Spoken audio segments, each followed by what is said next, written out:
This conference will now be recorded. Hi, welcome back. In this session, I'm going to show you how we can work with flow control or conditional based statements in Mule data view that are if else, if else if ladder. And also I will be starting with data view functions. Today we will see the user defined functions, nothing but how we can create our own functions in data view and also predefined functions, and that I am going to cover date functions today that are now days between is leap year, decomposition. In coming sessions, I will show you the remaining data view functions in depth. Let's get started. Basically, a flow control or conditional based statements means based on the condition, we would like to route a piece of transformation or enhancement in data view. Suppose I am getting employee status as active. If employee status is active, then I can respond back the response as employee status is eligible as true. If the status equal to A, else if not equal to A, that means else. Then I can respond back status as false. So this way we write conditional based statements. Let's see an example. I have created two variables. One is country, one is city. So I took as USA, New York. So these conditional statements, nothing but if else statements, we can write in several ways. The one way is we can write the condition in on entire the object. So in real time, we need to choose either we should go for the if else condition on entire object or at field level. I will tell you when to go for which one. First, let's go with entire object. Entire object, nothing but whatever the object we are trying to form, that we form based on the condition. If it satisfies the condition, then form one type of object. If that doesn't satisfy, then we can form another type of object. And similarly, we will be able to write those conditions in field level too. First, let's see at object level. So let me write some condition as if. So here I can write as country. So we have saw the compare operators in operator session. That's why I discussed it before. So here I am going to write compare operators. So one of the operator we discussed is equal to equal to. So if it is equal to USA, then I would like to inject country as USD. Else. And also we also have city. So let's do something with city. So city also, let me map as D. Okay, for suppose if the country is coming as some other value, then I can default it as, let me copy paste. So if country unknown to us, then I can make as none, and this is also none. Save. Now I taken country as USA. That's why this condition has satisfied, and we were able to see the response. Suppose let me take it to India now. So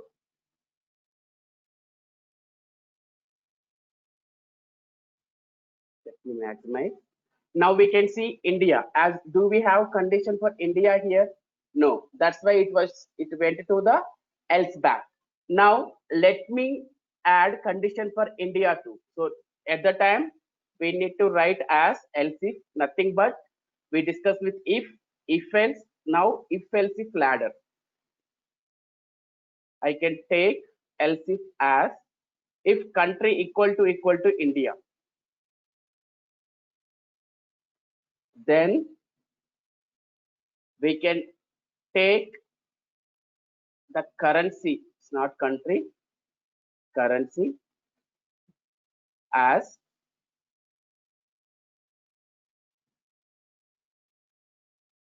Indian rupees.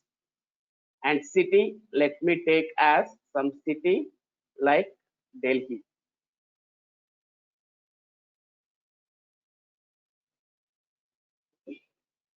It was showing error because always if else if, either we cannot able to write only if, it should expect always else in any programming language. In similar way, else if also expects else condition. If doesn't satisfies what is your expectation. So again, we can keep it as none.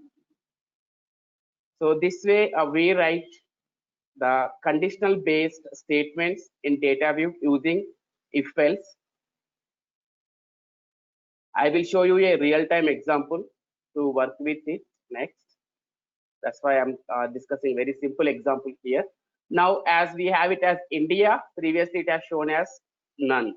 But as now we handled the country India with else if, so that's shown as IRS Delhi. So this way we write the flow control statements, nothing but conditional statements. If you see, I am repeating this JSON object again and again to have a condition on only this field. Suppose now I have 2 fields in a object. Assume in the future I have 10. Only the first value need to be decided based on the condition, and rest of the fields would be similar in the all the objects. So if I write the 10 fields like this in each and every block, does it make sense? No, because we wanted to condition or apply the condition only on one field to get the value as dynamic. So to do that, if you would like to apply the same if condition on field level, so how we do is, let me remove everything, and this way we can minimize lot of code in real time. So we need to choose if the condition, based on the condition, multiple fields with a JSON object need to be formed. Then how I did just now, we need to do like that. If not, the rest of the all the fields are same and only few fields need to be conditioned, and the value should be applied based on the condition. Then apply the if else condition on field level. So to apply that, we just need to write the condition at field level. Previously, if you see, I have written if with curly braces. Now, if I am going to write at field level, I should not write it like braces, because do you want a JSON object inside this field? Yes, you can write. But we want only one field value, correct? Then we should not write this. If we keep this, then it will keep as a JSON object. So that is the reason I am going to write the if else at field level. If country equal to USA, then make it as USD, the currency as. So I am mapping the currency here. Else, if country equal to India, then make it as Indian rupees. Else, I can make it as none. So this way we can write the same conditional statements at field level also. This way, see now, I need not to repeat this object again and again, correct? Suppose I am sending this as null, city as null. So I do not want to respond back null in the response. During the time, I can write like this. If I have shown you default already, we can use the default, but I'm just showing with if. What happens with if, we can see now. If city not equal to null, then keep city, else keep empty value. Now we can see I could able to send the empty value. Suppose, assume I am doing this as string. Now we could able to typecast this value to string. If it is null, sorry,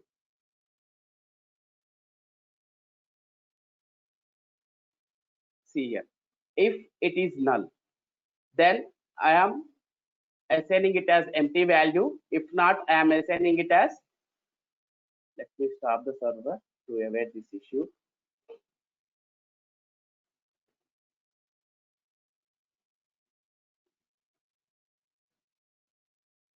Else I am just injecting the empty value. So this way we can write the field level conditions using control statements. Next,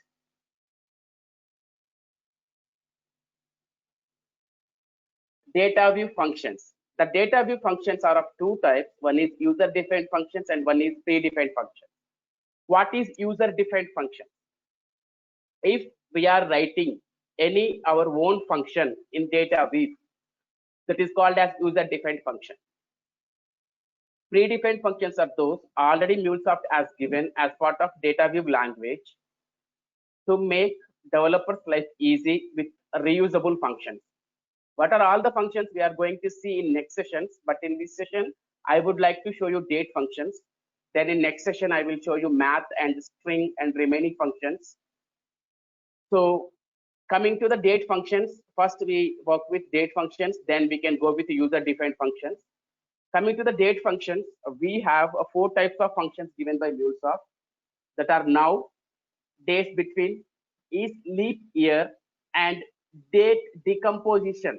How we can decompose it, the dates, we can see now. Yesterday I have shown dates decomposition with respect to the format, right? Suppose I have complete date time, and from that I would like to get only seconds or milliseconds or hour or day of the week. We could able to get it, right?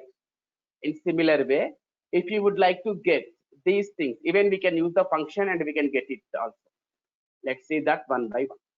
So coming to the date functions, to save the time, I have already written, I will provide this code. So let me preview it. So now the first function we are discussing is now. Now is the function which is responsible to give us current server date time. So the format look like this, which my time zone is of -04 to the UTC. And also one more function called is leap year. So for the is leap year, we need to pass date time, not only year. Even we also need to pass the complete date time.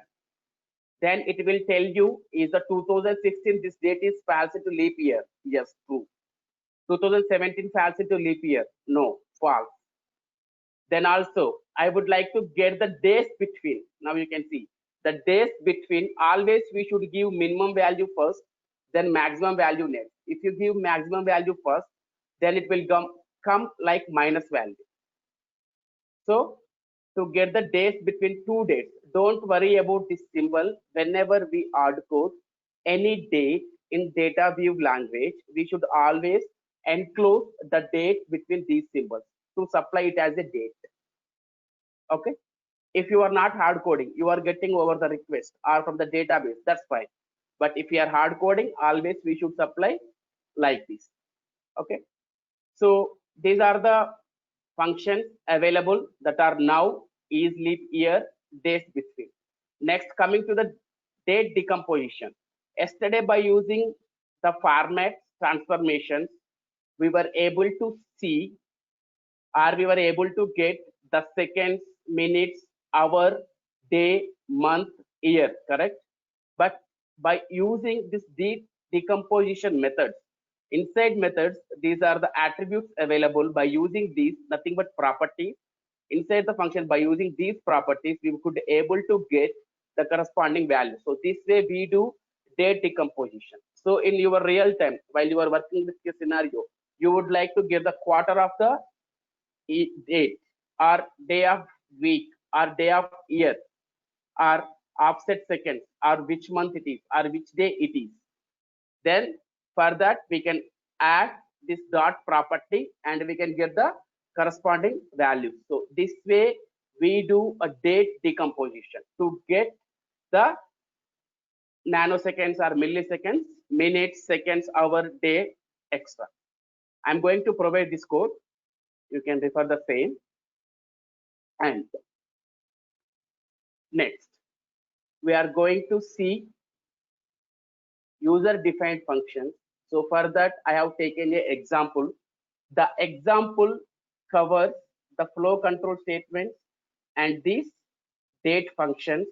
And also I am gonna show a custom function, how we can write pre-defined, nothing but user defined functions in data view. Previously, we know how we can create variables in data view in the header section. Now I am going to show you how we can create user defined functions in data view. Let's get started. So the use case is gratuity use case. Whenever a employee works for 5 years for a organization, employee is eligible to get gratuity. So the gratuity will come usually after 5 years. There is some calculation to get gratuity, but in this use case, I am going to show you whether the employee is eligible for gratuity or not. Nothing but he has spent 5 years in the office or not. Okay, for that, I have developed a simple REST service and sending a URA query parameter, and based on the query parameter, nothing but employee ID, I am fetching EMP ID, EMP name, EMP join date from HR master, EMP master table from HR schema, and I am sending the query parameter as input to this query. Okay, and coming to the prepare response, I have not done anything much. I just hard coded the EMP experience and the employee is eligible for gratuity or not.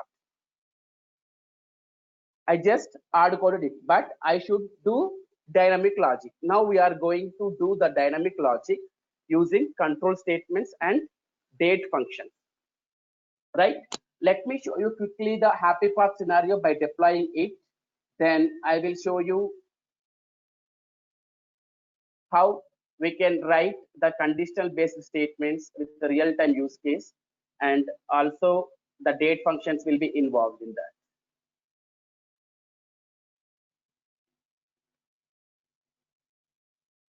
This conference will now be recorded.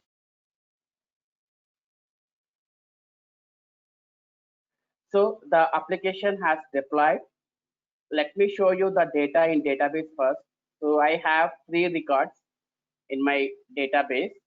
So one date is with 2020, the employee has joined recently, and one employee has joined in 2014, and one employee has joined in 2016.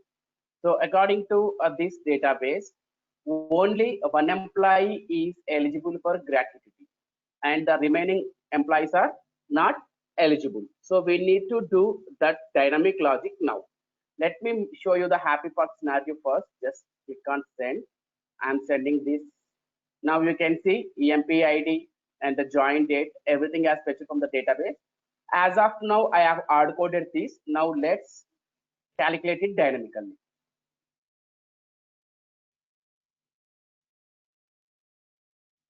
So first we wanted to get the EMP experience. Then we wanted to check whether the experience is greater than 5 years or not, correct? So to get the EMP experience, what I should do, I can subtract the current date with the date join date, correct? This join date. Or I can simply do some logic using inbuilt function. That is, we already know one of the function is days between, and it expects 2 parameters, that is join date and current date. Now let me give the payload join date, whatever I am getting from the database, and I should provide it as some format, correct? So because the date we are providing here and the date we are providing in next parameter, both should be in same format. So let me take it as local date time, and I am going to provide format as YYY hyphen MM hyphen DD HH MMSS. Now I am going to provide one more parameter, that is current date. So far for current date, how many days between we have? Let me take as same format as I mentioned just now. Let me copy paste.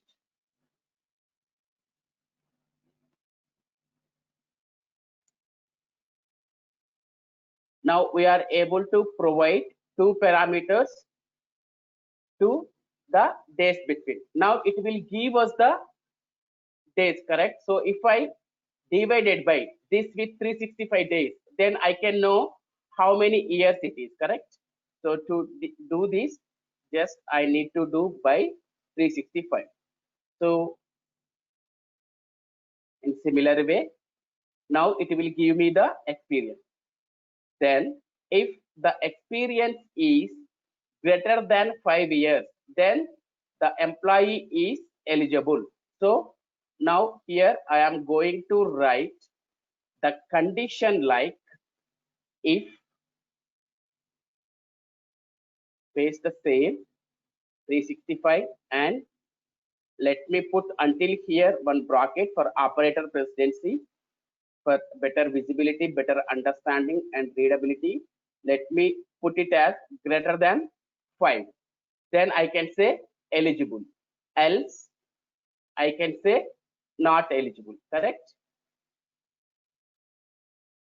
So this way we can calculate the experience, and this way we write if else conditions to form the correct field mapping dynamically.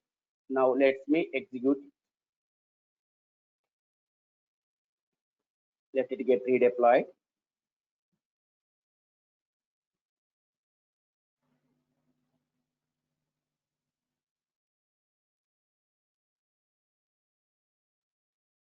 As deployed. Now let's make the request. Now we can see this for this employee, gratuity is non-eligible because he just recently joined. He has only some days experience, correct? Now let me send another date, another employee ID. So if you see the second employee ID as joined in 2014, that is 5 years, more than 5 years. Let's click on send. Now we can see this employee is eligible for gratuity because the EMP experience is 6.3 years, correct? In similar way, let me send another employee.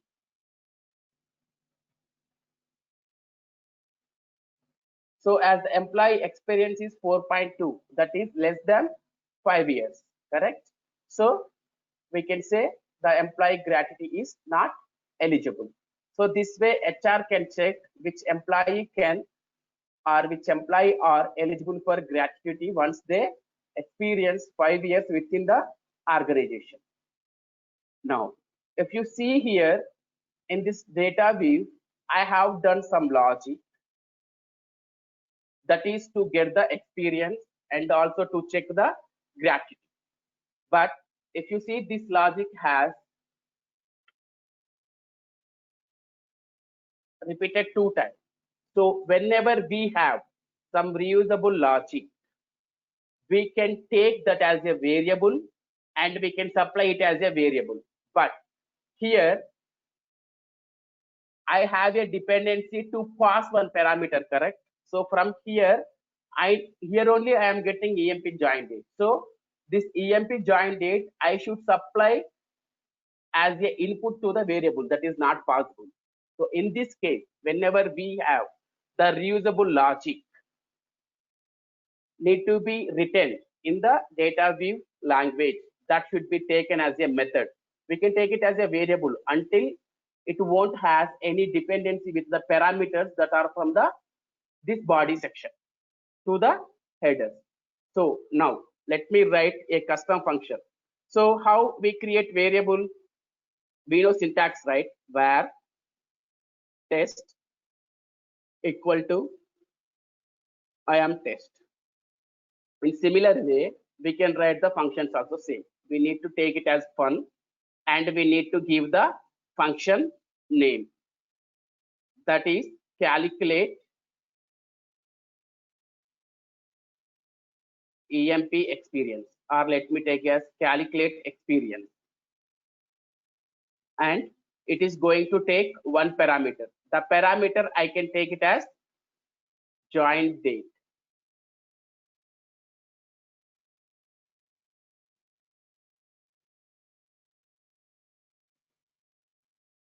Then we can keep equal to and just copy paste this logic, just do control X. Now I have written a custom function, and here I need to call the custom function. Just copy the method and put here. I need to pass the join date to this function. Just pass the join date. Here I am writing a simple user defined method, nothing but function. In coming section, we are going to write a more complex custom method.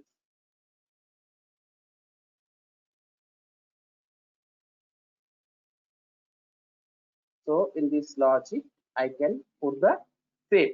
In the future, for suppose, now we have delivered this logic, correct? Let me check.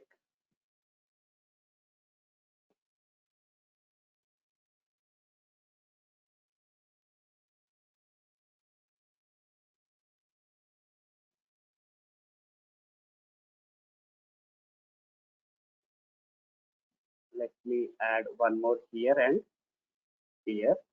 So in future, now what is the use of writing this function without writing two times here? Previously, I written this logic two times, correct? Now, in the future, I would like to consider the leap year. In 5 years, there is a chance occurrence of 2 leap years, correct? At maximum. So during the time, I would like to improve this logic. So while improving this logic, if I keep in multiple places, then I need to improve each and every place. So that won't be reliable logic, robust logic. That is the reason whenever we have redundancy of logic, move it to either to a variable if it don't need any parameters. If it need parameters, then move it to a function. So this way we write user defined functions. Let's test the same.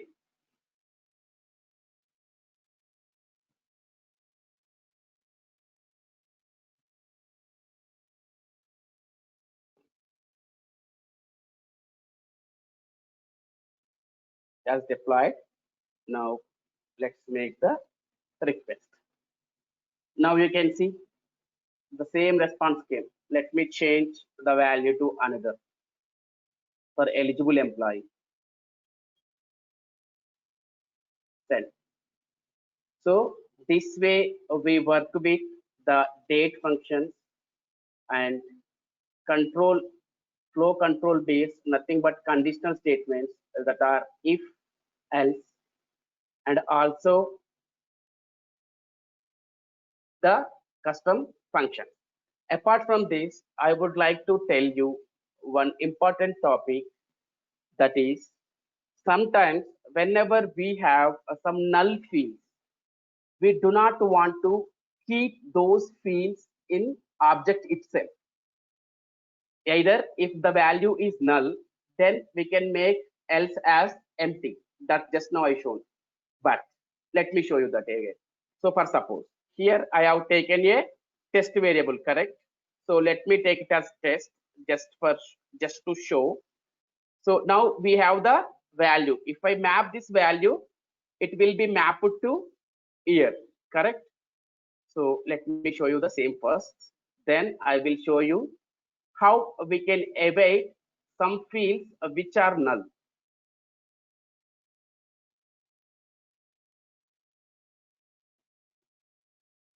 That's deployed. Now let me make the request. Now I can able to get the custom variable that I have kept in the response, correct? Now let me take it as null.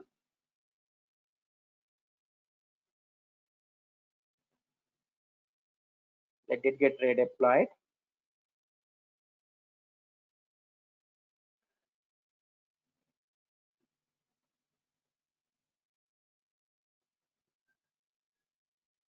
It has deployed. Now let's make the request. Now we could able to see the null.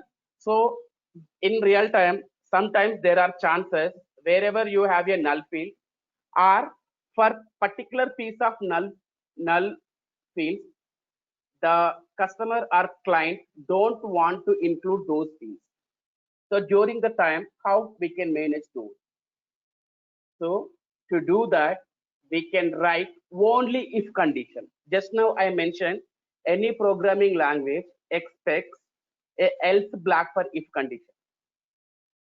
This is one of the interview questions. People may ask you to check your experience. Is it possible to write only if condition? Yes, it can be possible. In which scenario? Whenever we have some null fields and we do not want to include those, then during the time we can write only if condition. This is important. So here I can write, so always we should enclose the complete field in the open and close bracket. Then later, this is the only different type of if syntax we need to write. How I can write? Test is not equal to null, then only I want to keep. See, it was not showing me the syntactical error. Whereas if I write this syntax before to it, then it will expect else condition. But if you do not want to keep a field,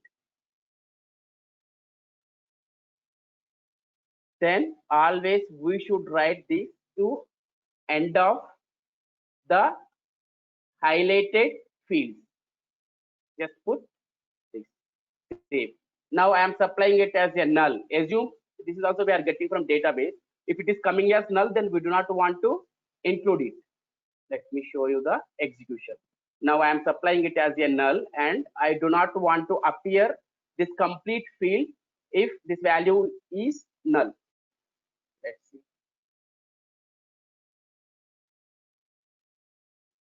It's deployed. Now let's set. Now we didn't get the test field here because of the condition we put. So this way we can exclude a null field from a JSON object. We can do in one more way, that is skip null everywhere. In coming data view sections, I am going to discussing separate section about excluding fields. There I will show you in depth. For now, just remember with if, as we are discussing with control based statements that are if, else, if, ladder. That's all about this session.